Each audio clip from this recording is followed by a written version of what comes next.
बिस्मिल्लाहिर्रहमानिर्रहीम। इन्नमा वलियुकुमुल्लाहु व रसूलुहु वल्लज़ीना आमनुल्लज़ीना युक़ीमूना स-सलाता व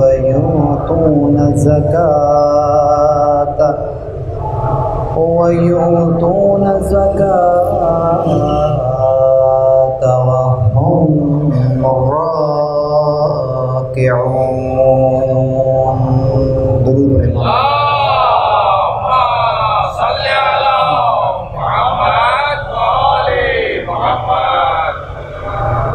अल्हम्दुलिल्लाहिल्लज़ी जअलना मिनल मुतमस्सिकीन बिल क़ुरआनिल करीम व बिविलायति अमीरुल मोमिनीन व अइम्मतिल मासूमीन अलैहिमुस्सलाम। दुरूद पढ़ें मोहम्मद व आले मोहम्मद।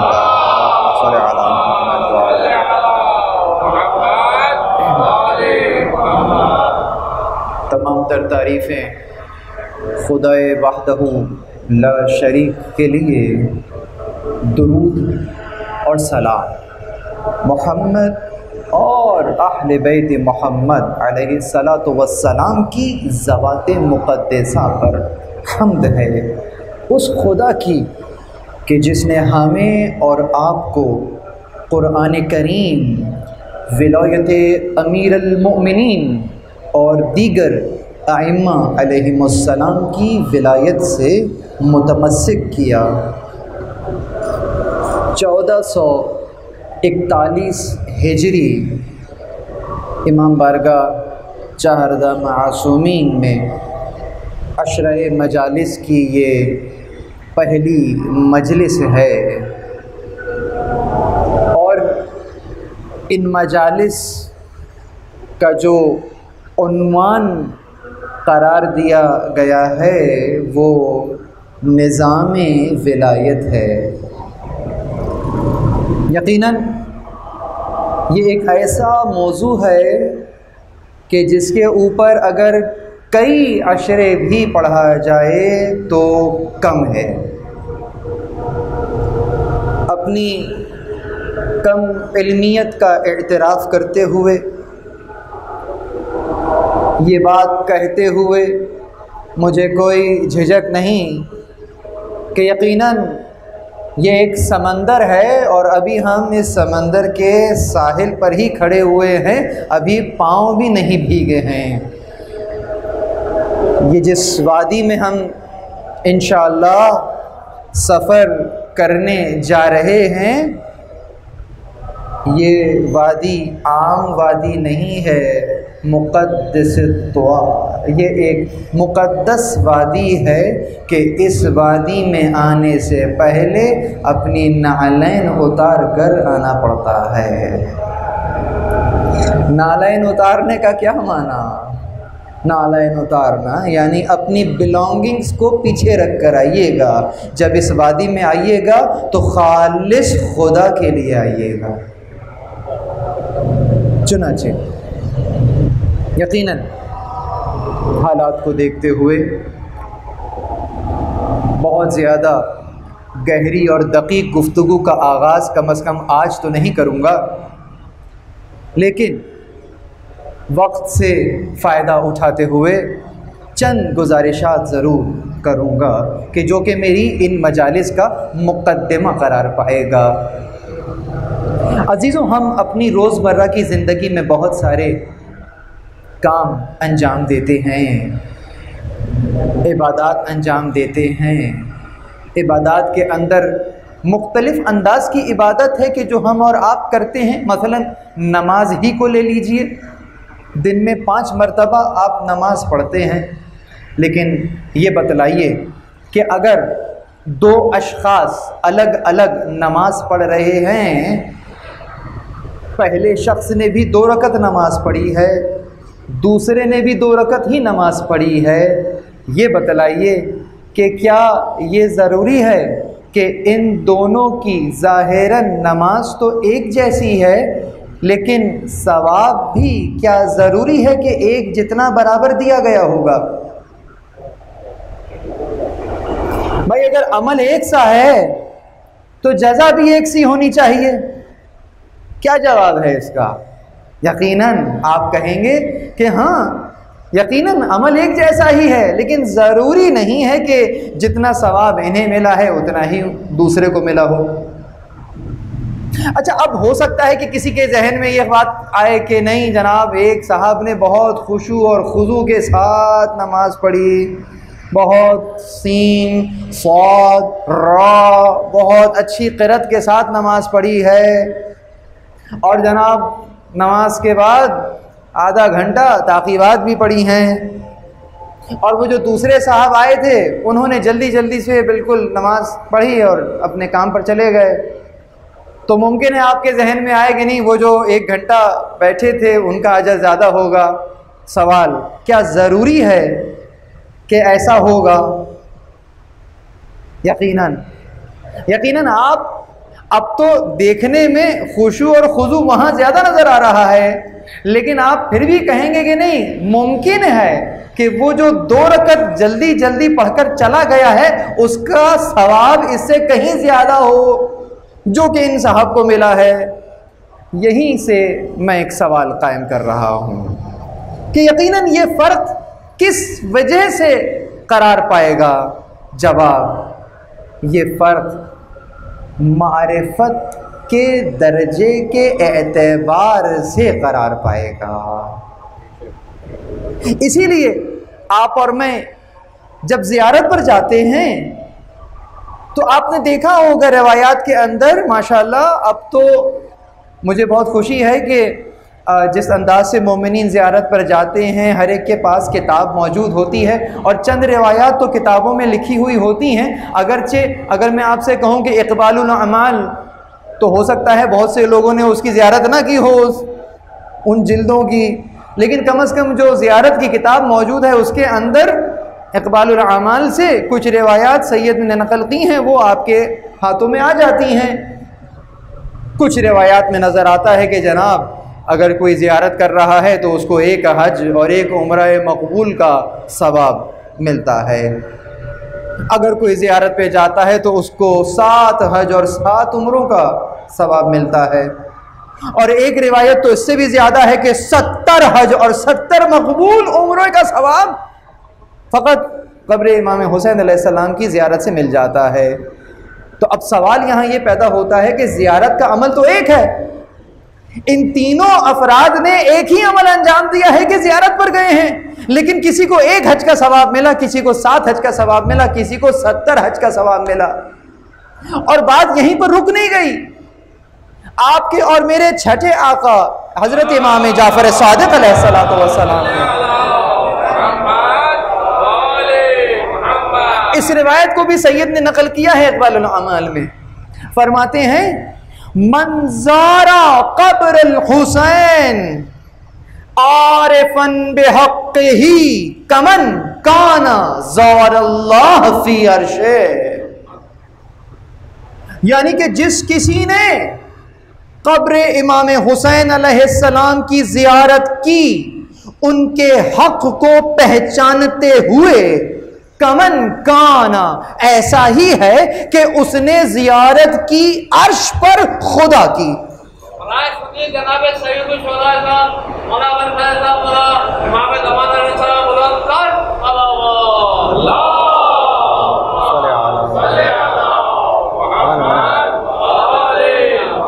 इस जुमले की गहराई तक पहुंचना हम मुमकिन नहीं है। अर्श पर खुदा की ज़ियारत की, ये किसकी ज़ियारत की है? इमाम हुसैन की ज़ियारत की है ना, क़ब्र इमाम हुसैन अलैहिस्सलाम की ज़ियारत की है।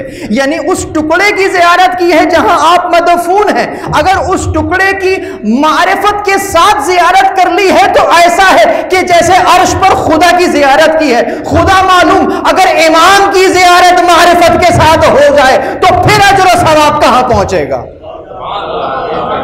दुरूद पढ़े मोहम्मद वाले मोहम्मद।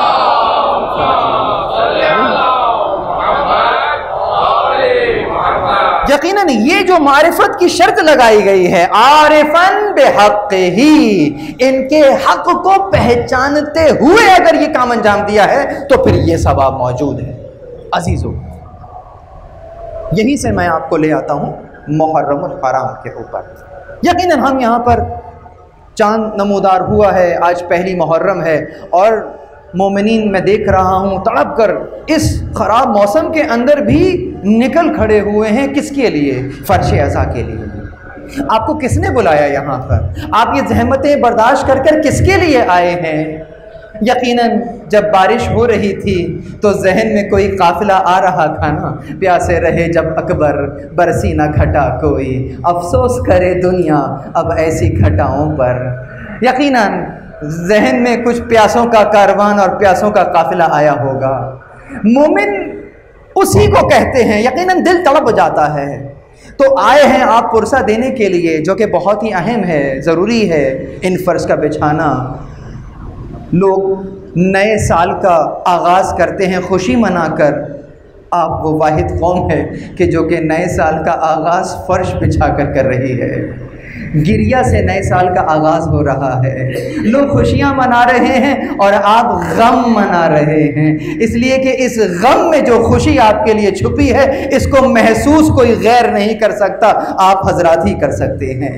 चुनाचे मेरी दुआ है कि परवरदिगार आलम आपकी इन ज़हमतों को भी अपनी बारगाह में कबूल और मकबूल फरमाए। और यकीनन ये कबूल और मकबूल क्यों ना हो, इसलिए कि जिस बीबी के लिए आप यहाँ आए हैं इसके अजर और सवाब को बीबी जाने और परवरदिगार जाने।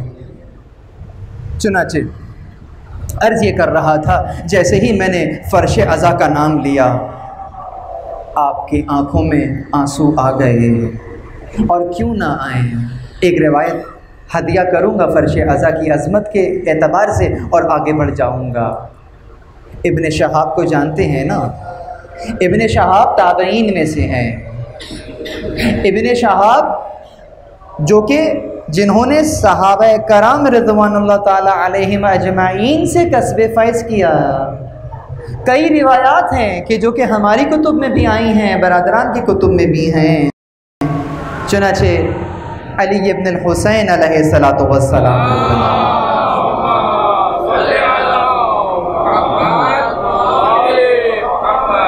की खिदमत में हाजिर होते हैं और कहते हैं, फ़र्ज़ंद रसूल मेरे घर शादी है, चाहता हूँ कि आप मेरे घर तशरीफ़ ले चलें। जवाब, करबला के बाद हम शादी में नहीं जाया करते। मफ़हूम ये बयान फरमाया इमाम ने।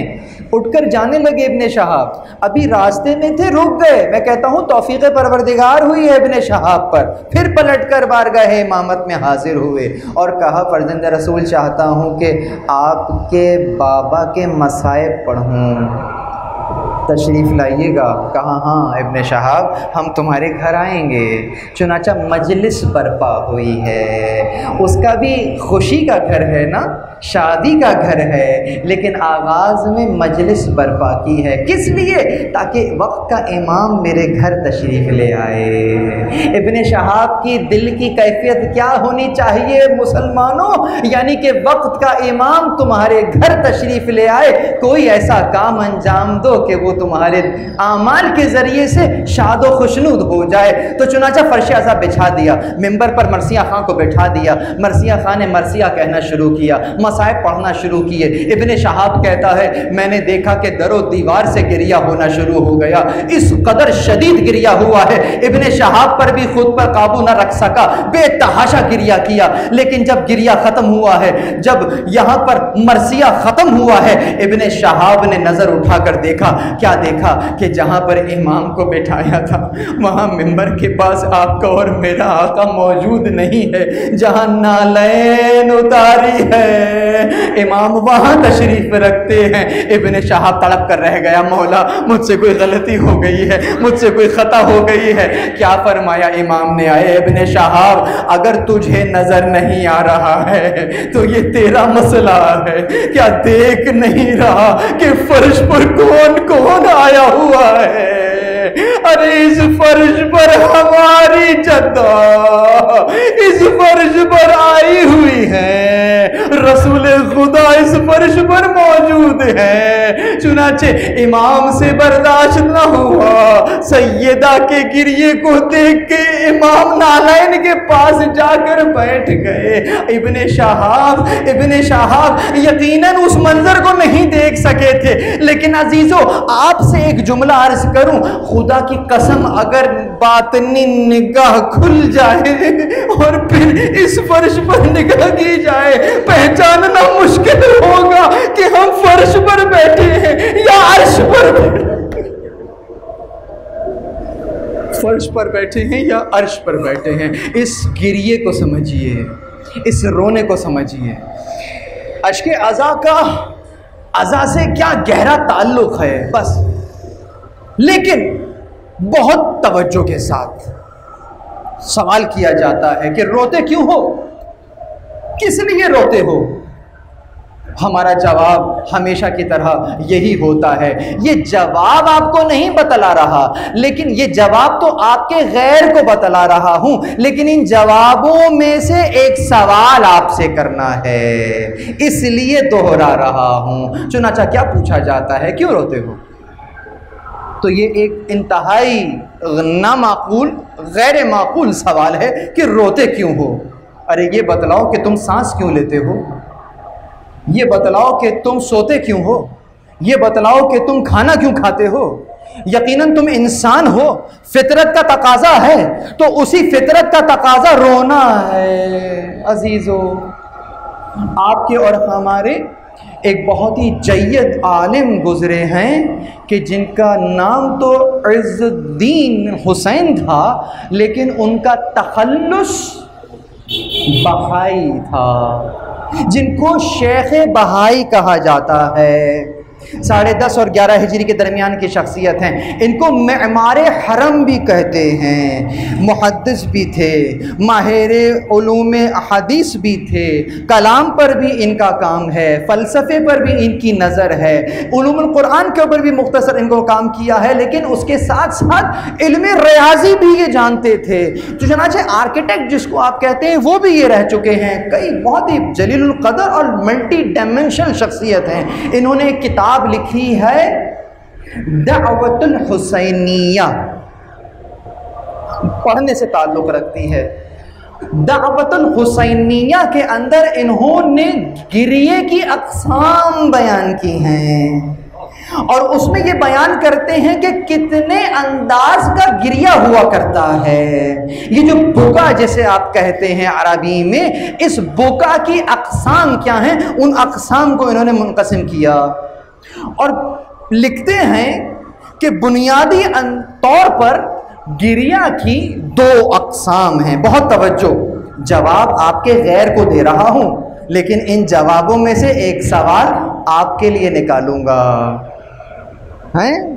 जवाब तो आम हैं, लेकिन इन आम जवाबों में से जो सवाल निकल के आने वाला है वो बहुत ख़ास सवाल है। अगर उसका जवाब आज लेकर चले गए, खुदा की कसम आइंदा का जो अय्याम अज़ा रहेगा उसमें गिरिया का अंदाज बदल जाएगा। चुनाचे लिखते हैं कि बोका की 2 अक़साम हैं। एक गिरियाए मस्बत है और एक गिरियाए मनफी है, या जिसको आप कहें कि एक पॉजिटिव गिरिया है और एक नेगेटिव गिरिया है। अगर सामने वाला कह रहा है कि जनाब गिरिये की ममानियत है, रोना मना है, तो यकीनन कुछ रिवायात मौजूद हैं कि जिसके अंदर रोने की ममानियत है, मौजूद हैं। रोने से मना किया गया है, बुका से मना किया गया है। ये कौन सा बुका है जिससे मना किया गया है? ये वही मनफी रोना है जिसके रोने से मना किया गया है। लेकिन जो मस्बत रोना है, अच्छा अब आप कहेंगे कि यार मनफी रोना कौन सा होता है और मस्बत रोना कौन? हम तो रोने को रोना ही समझते थे आज तक। मसलन अगर मैं आपसे कहूं कि कोई शख्स है और वो जिहाद से डर कर रो रहा है, हुक्म जिहाद आ गया है और इन हजरत से कहा है चलो बाहर निकलकर जिहाद करना है, किताल करना है, तो ये साहब डर कर औरतों का लिबास पहनकर घर में बैठ जाते हैं, बाकायदा छुप कर बैठते हैं। इब्ने साबित की बात कर रहा हूँ। जब खंदक खुदी और ये तमाम के तमाम मुसलमान बाहर खंदक खोदकर मदीना की हिफाजत कर रहे थे, तो ये साहब डर गए और औरतों का लिबास पहनकर बैठ गए कि नहीं, मुझे डर लगता है लड़ने से। कहा क्यों? कहा मौत से बहुत खौफ आता है। तो अब ये साहब जो रो रहे हैं, ये मस्बत गिरिया है या मनफी? ये है मनफी गिरिया जिसकी ममानियत है। कोई साहब हैं कि जिनसे अपना माल खर्च करते हुए राह खुदा में इनको मौत आ रही है। इनसे अगर कहा गया है कि इतना खुम्स वाजिब हो गया है और ये निकाल दीजिए, तो अब इनसे 20% नहीं निकल रहा और उस पर रो रहे हैं। ये रोना मस्बत रोना है या मनफी रोना है? तुम्हारा माल है नहीं, जिसका माल है असलन तो 100% उन्हीं का माल है। ये तो उनका करम है कि 80% तुम्हें दे रहे हैं और तुम्हारे उस 80% को पाक कर रहे हैं, यानी कि उस पर मोहर लगा रहे हैं कि हाँ जायज कमाई है। चुनाचे अब कोई शख्स रो रहा है कि नहीं मैंने बड़ी मेहनत से कमाया था, तो ये रोना कौन सा रोना है? मनफी रोना है। हाँ, कोई शख्स दुनिया की मोहब्बत में रो रहा है, उसको हुक्म दिया गया है कि सफर इख्तियार करो, फला जगह पहुंच जाओ, और इसको अपना घर बार छोड़ते हुए अब फिर रोना आ रहा है। अब ये रोना कौन सा रोना है? अच्छा, एक रोना और बयान करूंगा, आप लोग जो हैं वो जाग जाएंगे। कोई हजरत थे, वो रहमतुल्लिल आलमीन के बराबर में बैठकर भी रो रहे थे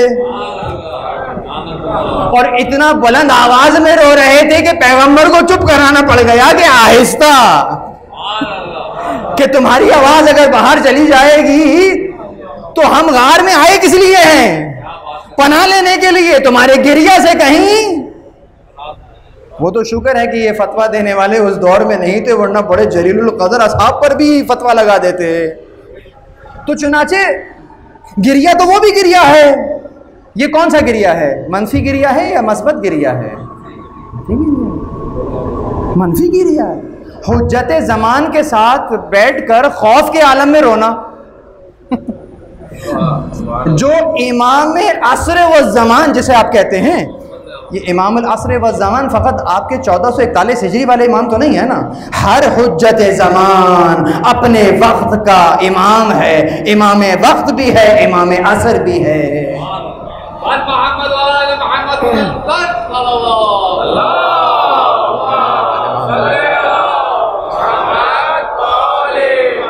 तो जो इमाम वक्त के हमरकाब होकर जोर जोर से गिरिया करे, ये गिरिया कौन सा गिरिया है? ये मनफी गिरिया है, इसकी ममानियत है। लेकिन अजीजों, इसका मुकाबले पर कहते हैं तो आरिफुल अशिया भी अज़दादिहा, अशिया को उनकी जिद से पहचानो। ये मैंने आपको मनफी गिरिया बता दिया है। अब इस तरह के गिरिये के अलावा जितने गिरिया हैं वो मस्बत गिरिया होंगे। अब उसके अंदर आप दलील दे रहे, ख्याल रहे आप जरा आम आदमी से बात कर रहे हैं, मैं खवास से बात नहीं कर रहा। ठीक है, आपने कहा कि जनाब जो पहली दलील है ना, जो पहले किस्म का गिरिया है, उसको कहते हैं बुकाउर रहमा। मैं देख रहा हूँ यकीनन आज चूँकि पहली ही मजलिस है और हमारा अंदाज़ तो कुछ इसी अंदाज़ का है कि हम ज़रा पढ़कर बात करने के आदी हैं, तो कुछ मनाबे भी लिखवाएंगे। तो क्या ही बात है कि अगर एक छोटी सी डायरी भी लेकर आई जाए और उसके अंदर इन नुकात को लिख लिया जाए तो यकीनन आपके लिए भी तोशाए आखिरत होंगे और इस फ़कीर को भी शायद कुछ सवाब मिल जाएगा। दुरूद पढ़े मोहम्मद वाले मोहम्मद पर।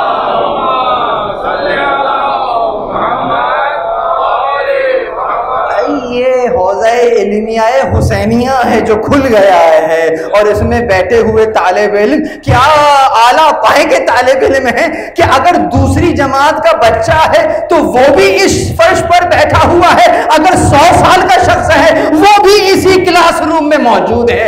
ये है दरसगाह हुसैनिया की शान। दुरूद पढ़े मोहम्मद वाले मोहम्मद। ये है दरसगाह हुसैनिया की शान है। तो चुनाचा पहला गिरिया कौन सा है? बुकाउर रहमा, रहमत का गिरिया। ये कौन सा गिरिया है? बुकाउर रहमा वो गिरिया है कि जब आप किसी मजलूम को देखते हैं और बे इख्तियार आपकी आंख में आंसू आ जाए। ज़रूरी नहीं कि वो मजलूम ज़ाहिरन आपके सामने हो, अगर उस मजलूम की तस्वीर ही देख ली तो आपकी आंख में आंसू आ जाएगा। इसको बुकाउर रहमा कहते हैं। आपका दिल तलब हो जाएगा, उसके दर्द को आप अपना दर्द समझेंगे। अजीज़ों, ये सिफत जो है यकीनन यकीनन खालिस इंसानी सिफत है, वगरना जानवर को आप इस तरह से रोते हुए नहीं देखेंगे। अब अगर कोई आपसे पूछे कि क्यों नहीं रो रहे, तो आप फिर यही कहेंगे कि भाई बुका और रहमा तो कहते ही उसी को हैं कि जब इंसान किसी दूसरे इंसान को मुसीबत में देखे, बल्कि ये इंसान की सिफत का कमाल है कि अगर किसी जानवर को भी मुश्किल में देखेगा तो उस वक्त भी इसकी आंख में आंसू आ जाएगा। ये इसके इंसान होने की अलामत है, ये बुका और रहमा है। चुनाचे बहुत सारे वाक़यात आपके सामने मौजूद हैं, इशारा करूंगा। बहुत सारे मौक़ों के ऊपर हमने देखा, ओहद से वापस आए हैं और ओहद से वापस आने के बाद शायद ही कोई घर था कि जहाँ पर या तो कोई ज़ख्मी नहीं था, या यहाँ पर कोई किसी का कत्ल नहीं हुआ था, या तो कोई मैयत पर रो रहा था, या फिर कोई अपने ज़ख्मी शख्स के ऊपर जो है रो रहा था, उसकी तकलीफ़ को देखकर रो रहा था। रसूलुल्लाह गुज़र रहे हैं, हज़रत हमज़ा के घर के बाहर से गुज़रे।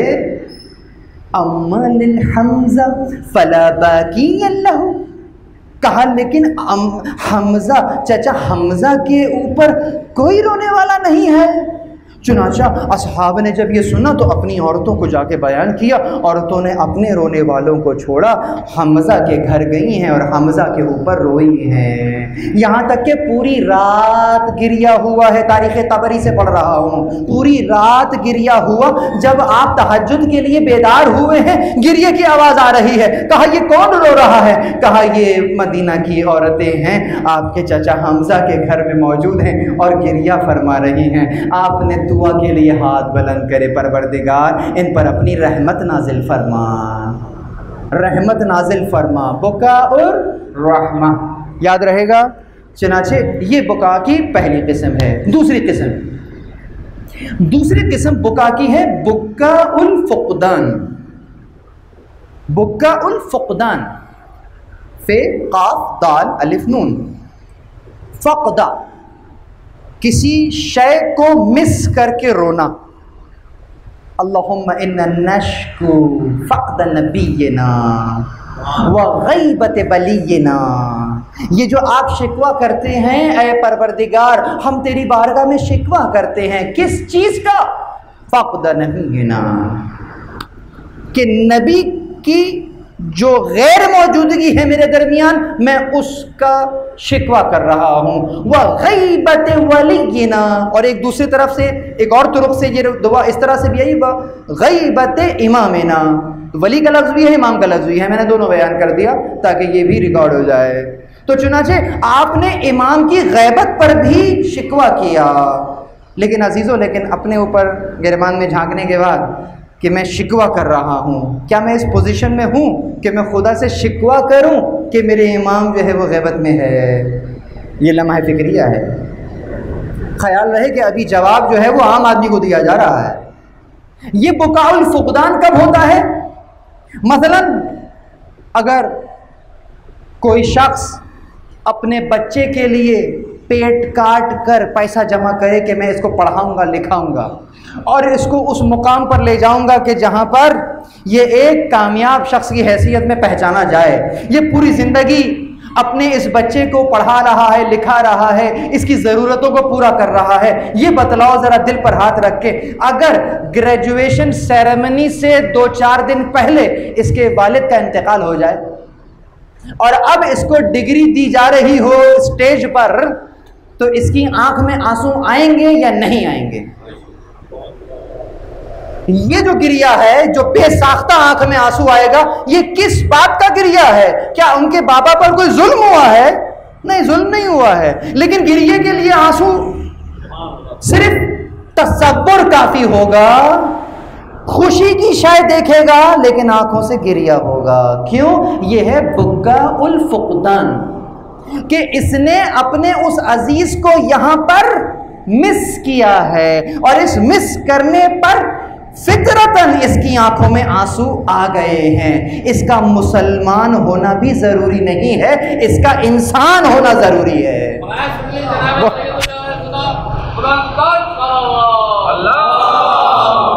बहुत सीधी बात है। ऐसे शख्स का इंसान होना जरूरी है। अगर इंसानियत मौजूद है, आंख में आंसू आएगा। यह है बुका उल फुकदान।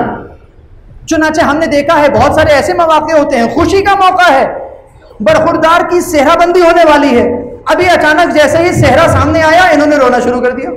अरे खुशी का मौका है, लोग तो खुश होते हैं, ये आपने रोना क्यों शुरू कर दिया? कहा कि नहीं, मुझे अपने वो चचा बहुत याद आ रहे हैं, अगर आज होते तो वो अपने हाथों से सेहरा बांधते। ये कौन सा गिरिया है? ये बुकाउल फुकदान है।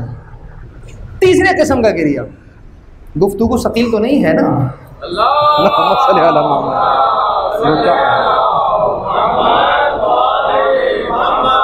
तीसरे किस्म का गिरिया है बुका अदमुल हुजूर। ये कौन सा बुका है? बुका अदमुल हुजूर, गैर हाजिरी का गिरिया। ये कौन सा गिरिया है? यहाँ बहुत सारे लोग ऐसे बैठे होंगे कि जिनका कोई बहुत ही करीबी चाहने वाला पाकिस्तान से बाहर तालीम हासिल करने गया होगा। ऐसा ही है, जब आपका लख्ते जिगर तालीम हासिल करने के लिए ही सही आपकी नज़रों से ओझल हो जाए, कहीं चला जाए, और यकीनन वो जगह कोई ऐसा तो नहीं है कि जनाब वो वहाँ पर सैर सपाटे और घूमने फिरने के लिए गए होंगे, यकीनन वहाँ पढ़ने लिखने के लिए गए हैं, मुआश का मसला है।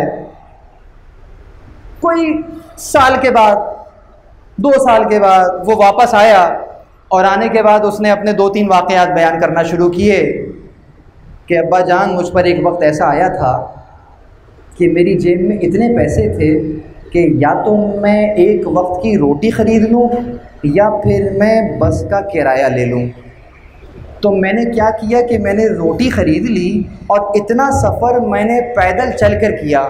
मुझे बतलाओ कि जब वो ये बात कह रहा होगा तो सामने वाले की आंखों में आंसू आएंगे या नहीं आएंगे? और किस बात पे आंसू आएंगे? कहेंगे बेटा, अगर मैं काश वहां होता तो तेरी इस मुसीबत में तेरा साथ देता। अगर कोई ये कहे कि जो वहां पर बैचलर लाइफ गुजार रहा है, अकेला है, और कहा कि मेरा नाम, मैं बीमार हो गया था और एक वक्त ऐसा आया था कि मुझसे उठते नहीं बन रहा था और वो रात मैंने इस अंदाज से गुजारी है, तो फिर यहां मां तड़प जाएगी, बच्चे अगर मैं वहां होती तो तुझ पर यह वक्त ना आता। ये जो बुका है, ये कौन सा बुका है? ये बुका अदमुल हुजूर है, यानी मैं वहां नहीं थी, अगर होती तो ये ना होता। आप भी यही कहकर गिरिया करते हैं ना, इमाम मैं इस वक्त यहां नहीं था, अगर मैं होता आपको ये नहीं करने देता, ये खिदमत मैं अपने हाथ से अंजाम देता। यकीनन मौला इतने गरीब हो गए थे कि जुल्फ़िकार से कब्र खोद रहे हैं अपने शिशमाए की। मौला इतने गरीब हो गए थे। अब जो आप बुका करते हैं, ये कौन सा बुका है? ये बुका अदमुल हुजूर है। मौला हम मौजूद नहीं थे, मगर ना आपको ये जहमत नहीं होती। ये बुका कौन सी बुका है? ये बुका अदमुल हुजूर है कि हम वहाँ नहीं थे। बस बहुत तवज्जो अजीजों, यहाँ तक के जवाब तो आम जवाब थे जो हमने आम इंसान को दे दिए, लेकिन इन आम जवाबात में से एक ख़ास सवाल आपसे पूछूंगा। ये बतलाइए, ये जितने जवाबात आपने दिए हैं, बुका और रहमा, बुका उल फुकदान, बुका अदमुल हुजूर, ये तीनों बुका आपने जो इस्तदलाल किया है वो ये कहकर किया है कि ये फितरत का तकाजा है। अगर इंसानियत दिल में मौजूद है तो गिरिया का होना लाजमी शय है। यकीनन इसके लिए मेरा जुमला ज़ाया ना जाए, जो मैंने कहा था कि इसके लिए मुसलमान होना ज़रूरी नहीं है, बस इंसानियत दिल में होनी ज़रूरी है। तो ये रोना रोना खुद ब खुद आ जाएगा। अगर किसी हिंदू को भी ये जुल्म बयान करोगे उसकी आंख में भी आंसू आ जाएगा। बस अब यहाँ से आपसे एक सवाल कर रहा हूँ, ये बतलाइए कि ये जो हिंदू या गैर मुस्लिम की आंख में आंसू आया है, और ज़रा दूर क्यों जाइए, ये आंसू, ये वाला आंसू, इसकी एक शक्ल तो हमने करबला के मैदान में भी देख ली कि वो मलाईन के जो नहर को घेरे हुए हैं, जब हुसैन ने अपने शिशमाहे को गरम रेती पर रखा है तो उस बच्चे को देखकर फौजे अशकिया भी रोने लगी। ये कौन सा रोना था? यकीनन ये इनकी मजलूमियत को देख के रो रहे थे, आंसू आ रहे थे। यकीनन अगर किसी के दिल में जर्रा बराबर भी इंसानियत मौजूद थी तो उसकी आंख में आंसू आ गया था। यहां मैं आपसे सवाल कायम कर रहा हूं अजीजों, अब अगर ये जिक्र सुन के मेरी आंखों में आंसू आ रहा है तो इस आंसू में और उस आंसू में फर्क क्या है? कि यकीनन वो भी मजलूमियत को सुनकर आंसू बहा रहा है, मैं भी मजलूमियत को सुनकर आंसू बहा रहा हूं। आपने अभी थोड़ी देर पहले इस्तदलाल कायम किया है कि ये फितरत का तकाजा है, ये सुनकर तो नेचुरली आंसू आ जाते हैं। तो उसी अंदाज से अगर आपके सामने मसहब पढ़े जा रहे हो तो ये फितरत का तकाजा है, नेचुरली आपकी आंखों में आंसू आ जाएंगे। क्या इमाम ज़मान ने और बीबी ज़हरा ने हमसे और आपसे इस किस्म के आंसुओं का तकाजा किया है? क्या इस आंसू के कतरे में पूरी जन्नत छुपी हुई है कि जो फितरतन आ जाता है? यकीनन आप भी गवाही देंगे कि ये आंसू, ये वाला आंसू नहीं है कि जो बे-इख्तियार फितरतन हमारी आंखों में आ जाता है। वो आंसू कि जिसके एक कतरे के ऊपर जन्नत वाजिब हो रही है, यकीनन बहुत खास आंसू होना चाहिए। ये आंसू आम आंसू थे जो बयान किए, अगरचे इसमें रहमत है, अगरचे इसमें सवाब है, अगरचे इसके अंदर नेकियां मौजूद हैं, लेकिन नेकियों और सवाब से आगे बढ़कर सोचिए कि वो कौन सा आंसू है कि जिसका तकाजा आपसे और मुझसे किया गया है। वो चौथी किस्म का आंसू है जो अब बयान कर रहा हूं, वो है बुकाउल मारिफत, मारिफत के साथ गिरिया। ये मारिफत के साथ गिरिया, इसका अंजाम क्या होगा? पहले वाले जो गिरिये बयान किए वो फकत माजी पर गिरिया है, लेकिन ये जो बुक्का उल मारिफा है ये माजी पर भी गिरिया है, ये हाल पर भी गिरिया है और ये मुस्तकबिल पर भी कि आए परवरदिगार तूने मेरे हिदायत के लिए हादियान का सिलसिला जारी किया, उस हादियान के सिलसिले को गदीर के मैदान तक पहुंचाया और गदीर के मैदान से एक ऐसा रहबर उम्मत के हवाले किया कि जिसने यहां से कयामत तक इस उम्मत को जन्नत के रास्तों की सैर करानी थी। लेकिन ये क्या मुसीबत पड़ी कि वो रहबर कि जिसे परवरदिगार ने ये मुकाम दिया था, उम्मत ने उससे वो मुकाम छीन लिया। अब जब आप गिरिया करेंगे तो ये फकत माजी का गिरिया नहीं होगा, यकीनन मौला की मजलूमियत पे रोना भी आएगा यकीनन, और उसके बाद जो आलाम और मसाइब आए उस पर भी रोना आएगा। लेकिन उस गिरिया के साथ फौरन आज हाजिर 1441 हिजरी के अली पर भी निगाह जाएगी कि जिस तरीके से तागूत ने कल वक्त के अली से हुकूमत को छीन लिया था, आज का अली भी पर्दाए गैब में है, उसको भी उसका हक हुकूमत नहीं मिला है। अब इस गिरिये में एक तड़प भी पैदा हो जाएगी, मौला अगर मैं अपनी जिम्मेदारी को भरपूर अदा करूंगा तो यकीनन आपको गैबत में तूलानी अरसा गुजारना नहीं पड़ेगा। अब यहां पर आपका जो भी गिरिया हो, लेकिन ये गिरिया मारिफत के साथ का गिरिया होगा। दुरूद पढ़े मोहम्मद वाले मोहम्मद।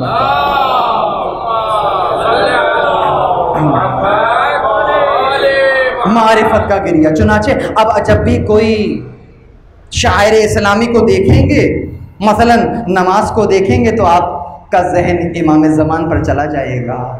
आप कहेंगे परवरदिगार तेरे करम से मुझ पर ये नेमतें बरस रही हैं, तेरे करम से ये दीन अपने हालत में मौजूद है, लेकिन जिसके तुफैल मुझे ये सब कुछ मिला है वो खुद मेरे सामने नहीं है।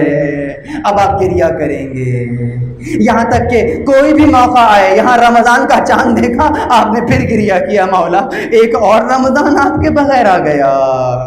यहाँ ईद आई, ईद की नमाज के लिए आप तैयार हुए हैं, आपने नए कपड़े पहने हैं, खुशबू लगाई है, और यहाँ पर आप ईदगाह की तरफ बढ़ रहे हैं, लेकिन आंखों में आंसू आ रहे हैं कि मौला जिसके तुफैल मुझे ये ईद की सआदत नसीब हुई है वो ही मौजूद नहीं है। ये गिरिया कौन सा गिरिया है? ये मारिफत का गिरिया है। यकीनन इस गिरिये का वेटेज वो होगा कि अगर एक कतरा आंसू भी ये इमाम के हक को समझते हुए आंख में आया है तो यकीनन जन्नत के मुस्तहिक हो। अजीजों, ये वो गिरिया है। अब आखिरी बात कर कर रब्ते मसाइल पे चला जाऊंगा। अजीजों, मुहर्रम का चांद हो गया है ना, आज पहली मुहर्रम मना रहे हो, इतना बताओ अज़ा खाने सज गए हैं ना आपके घरों में भी? अरे मोमिन के तो दिल में अज़ा खाना सजा है, गमे हुसैन से खाली कभी नहीं रहता। ये दिल तो वो है जहां साल भर मुहर्रम है, लेकिन उसके बावजूद हमने देखा अज़ा खाने सजे हैं। अज़ा खानों में कौन से तबरुकात रखे हैं? सोचिए, झूला रखा है। ये झूला किसकी शबी है? आप कहेंगे ये रुबाब के शिशमाहे की छवि है। इस इमाम बारगाह में भी झूला मेरे सामने ही रखा है ना। ये झूला किस झूले की छवि है? वो झूला कि जो मदीना में था, या वो झूला कि जो करबला में जल गया था? जवाब क्या है? कहा करबला में जो जल गया था उसकी छवि है। ये जो अलम पाक निकले हैं, ये अलम किस अलम की छवि है? आप कहेंगे कि ये गाजी के अलम की छवि है। ये बतलाओ, ये खैबर वाला अलम है ना, ये खैबर के अलम की छवि है? आप कहोगे नहीं, ये करबला में जो हुसैन के हाथ में परचम था, जो अब्बास के हाथ में गया था, उस अलमदार के परचम की छवि है ये आलम। ये खून उसी वक्त का लगा है ना, ये आपने छवि उसी वक्त की बनाई है। अब मैं सवाल करता रहूँगा आपके तमाम तबरुकात के ऊपर, आपका जवाब यही आएगा कि ये 61 हिजरी आशूर के दिन फुला वक्त की छवि है। ये ताबूत किसकी छवि है? आप कहेंगे कल जालिम ने चाहा था कि इनके जसद यातर को कोई ना उठाए। मैं अपने मोमिन और एहसास जिम्मेदारी का सबूत देते हुए आज ये छवि निकाल रहा हूँ। मौला, अगर मैं मौजूद होता आपको यूं बेगोरो कफन नहीं छोड़ता। तो चुनाचे ये किसकी छवि हुई? मौला के 61 हिजरी आशूर, असरे आशूर के उस वक्त की छवि है। आप गिनवाते रहेंगे मुझे 61 हिजरी आशूर का दिन, 61 हिजरी आशूर का दिन, यानी कि ये तमाम गमे हुसैन जो आपने यहाँ पे मुरक्का किया है, ये किस वक्त की छवि है? आप कहेंगे 61 हिजरी आशूर के दिन की छवि है। ऐसा ही है, लेकिन अजीजों ये तो गमे हुसैन है। आखिरी बात कर रहा हूँ, बहुत तवज्जो, ये तो गमे हुसैन है। इमाम हुसैन का गम कौन सा है? एक गम हुसैन है और एक इमाम हुसैन का गम है। ये भी बहुत बड़ी फजीलत है। हमारी नस्लें कुर्बान हो जाएं इस अदादारी पर, हमारी नस्लें कुर्बान हो जाएं इन तबरुकात के ऊपर। लेकिन ये क्या है? ये गम हुसैन है जो आप मना रहे हैं। लेकिन अजीजों, एक इमाम हुसैन का गम है। वो गम कौन सा गम है? वो गम फकत ये गम नहीं है, वो गम है कि जो उन्हें मदीना से करबला लेकर आया है। ये इमाम हुसैन का गम है, जिस गम के लिए इमाम ने अपने शिशमाहे के ऊपर उसके गले को नहर होते हुए अपनी हाथों पर देखा है और यह कहकर खून को हवा में उछाल दिया, परवरदिगार मेरे लिए आसान है इसलिए कि तू देख रहा है।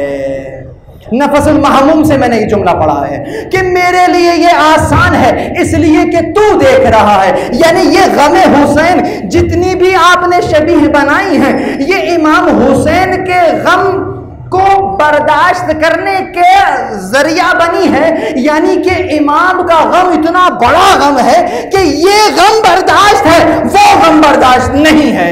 वो गम कौन सा गम है? वो गम है कि इन्नी लम अखरुज अशरन वला बतरन वला मुफसिदन वला ज़ालिमा इन्नमा खरजतु लितलबिल इस्लाह फी उम्मत जद्दी।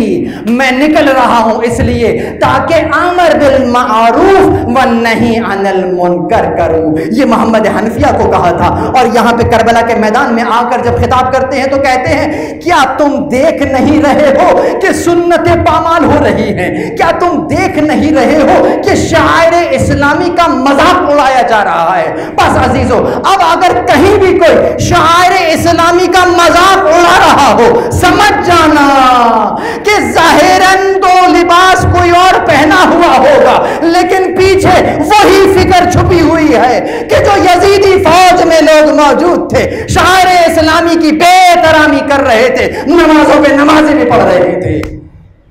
अजीजों, आसान नहीं है। चुनाचे बस वक्त मेरे पास तमाम हो गया, मैं निकल रहा हूं। कल इंशाअल्लाह ताला मौजू के ऊपर कुछ मजीद बात करूंगा, लेकिन आज हुसैन का निकलना जहन में रहे। मैं निकल रहा हूँ। बहुत से लोग हज कर कर आए होंगे, यकीनन बैठे हैं, और जो जा चुके हैं, खुदा हर साल ये तौफीक दे कि वो ज़मीन मुक़द्दस की ज़ियारत करें। ज़रा दिल पर हाथ रख कर ये बताओ, जब मदीना गए थे फ़कत 8 दिन तुम्हें मदीना में मिले थे। जब मदीना से निकल रहे थे फ़कत 8 दिन रहे हो मदीना में। जब निकल रहे थे और अपनी बस में बैठे हो वापस जाने के लिए, दिल की कैफियत क्या थी?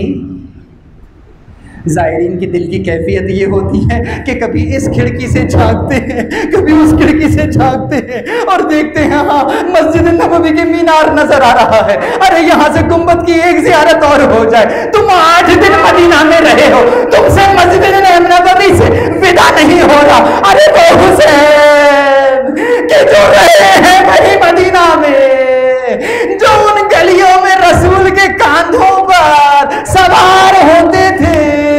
अरे वो घर जहां मलक नाजिल होता था, जहां पर कोई झूला झूला रहा है, कोई की पीस रहा है। अरे वो घर जहां पर रिजवाने जन्नत आसमान से कपड़े भी लेकर आ गया था।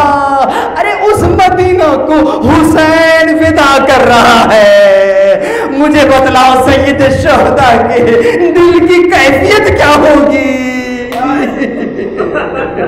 किस तरीके से कदम उठे होंगे? रावी लिखता है कि जिस रात इमाम ने ये फैसला किया है जाने का, 3 मर्तबा रोज़ा रसूल पर गए हैं, और आखिरी मर्तबा जब गए हैं तो इतना शदीद गिरिया किया है कि गिरिए के बाद गोया आपको गशा गया। हाँ, मेरा रसूल खुदा को देखते हैं। बस अजीजों, जैसे ही बेदार होते हैं, अब यहाँ से रफ्ते सफ़र बांधने की तैयारियां होती हैं। सुबह होती है, यहाँ पर काफिला तैयार है। बस एक मंजर पेश करूँगा। काफिला तैयार हो गया, ऊँट जमा किए गए, साजो सामान को ऊँट की पुष्ट पर सवार कर दिया गया। तमाम के तमाम लोग जब बैठ गए, अब मन्नाती ने एक निदा दी है, ऐ मदीने वालों अपनी नजरों को झुका लो, अली की बेटियां नाज़िरे सवार होने के लिए आ रही है।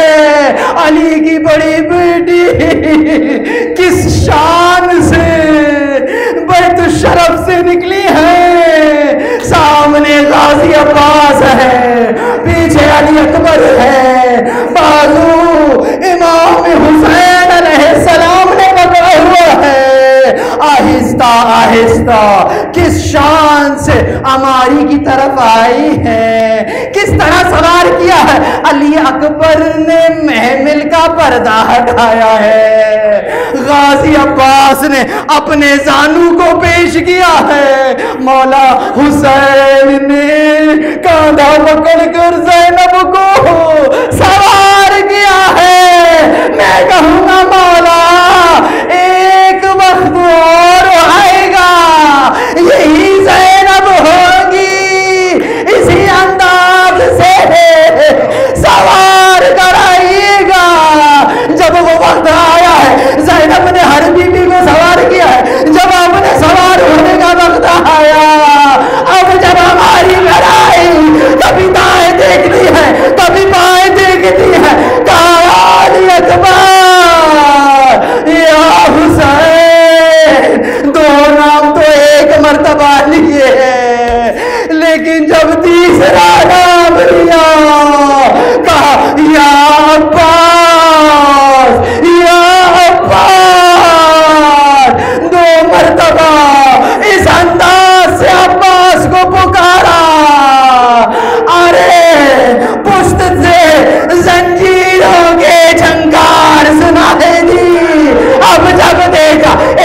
जिन लोगों ने जुल्म किया है उन्हें करीब मालूम हो जाएगा किस जगह लौटाए जाएंगे। परवरदिगार तुझे वास्ता मोहम्मद और अहले बैत मोहम्मद अलैहिस्सलातु वस्सलाम का, जो पानी आज़ा है, जो बारिश आज़ा है, उसका ज़हूर फरमा।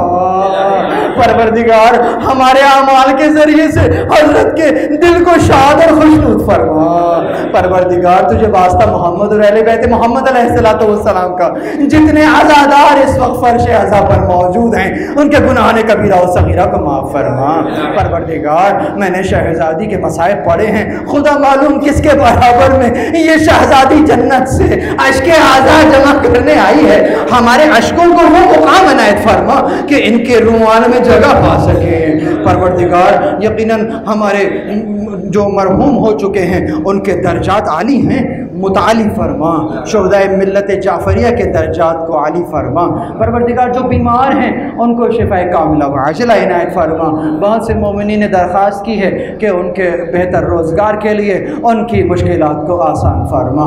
परवरदिगार इमाम ज़माना का जल ज़हूर फरमा, हमें उनके आवान और अंसार में से करार दे। मातम हुसैन।